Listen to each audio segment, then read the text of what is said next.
this video, I'm going to talk to you about the creation of rules and why I think we need to drop them.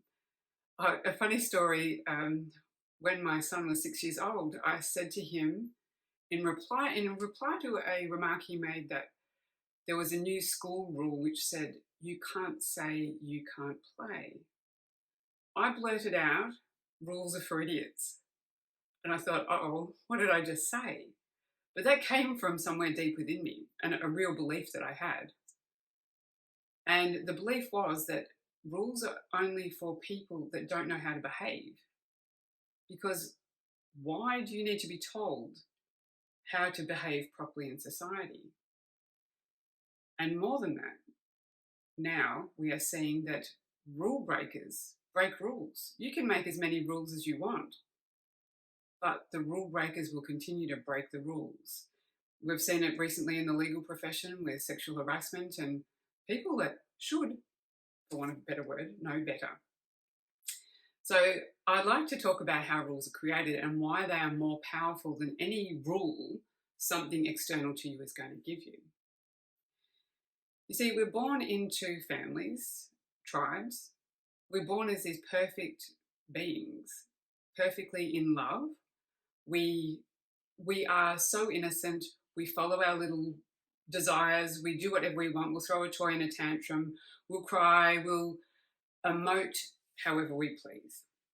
That is until the tribe say things like, "Don't be angry," or "Don't cry." And that's my favourite one for boys, is why were the boys told, "Don't cry, be a man"? Why does it mean a man can't cry? A man has emotions too. So these tribes, they said to us, the tribe could be, yes, your family, your culture, the school teachers, anything.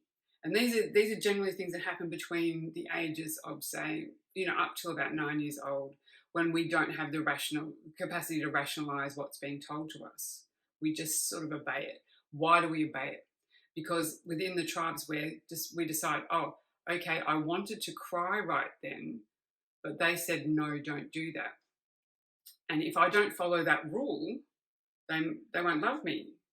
I need them for my survival. I need to be fed and clothed and housed and cuddled, and I want to please them. So you follow the rule. In fact, every time then you'll go to cry or be angry or whatever it is that the rule is. When you're going against the rule, you'll stuff down that emotion, you'll separate from it, you'll disconnect until such time as that emotion, that action is unconscious, that you think, okay, that doesn't belong to me anymore. Then what happens is you won't, and you've created this rule, I won't cry. I'm a tough person, I won't cry. So that's where a rule is created. And that rule serves you well when you're young. To your small self, it keeps you safe. But you see, what it's actually doing is it's saying you're invalid and you can't respond properly. And it says you are not able to respond to life properly. You are not responsible.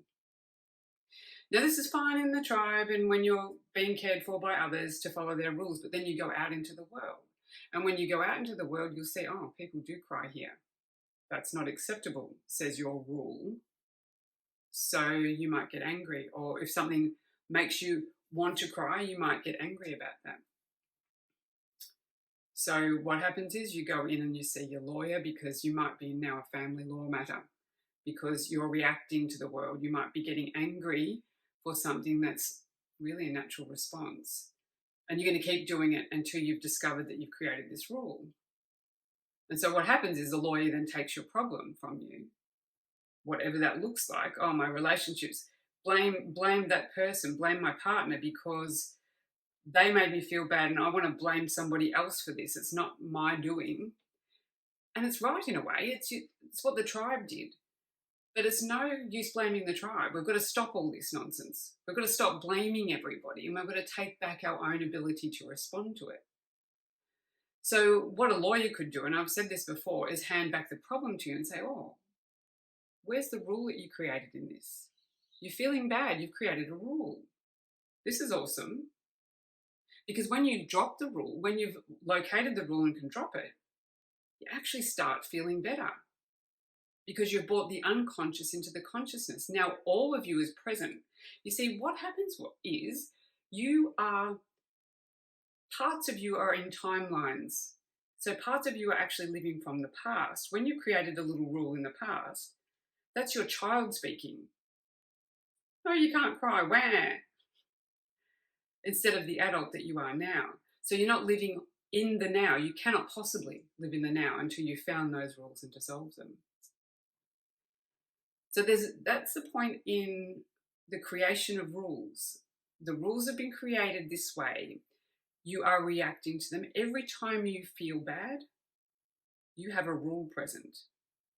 So just play that one out for a while. That's a bit tricky because a lot of people can't feel anymore, especially because when these rules were created, you've basically stuffed down an emotion. You've said it's unacceptable. I won't accept crying. I won't accept sadness. I can't connect to that. I don't understand it.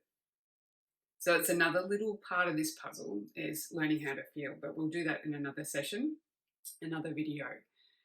But until then, yeah, think about when you're feeling bad that you have created a rule. In the next video, I'll show you some tips on how to find those rules and how to start dissolving them. Until then.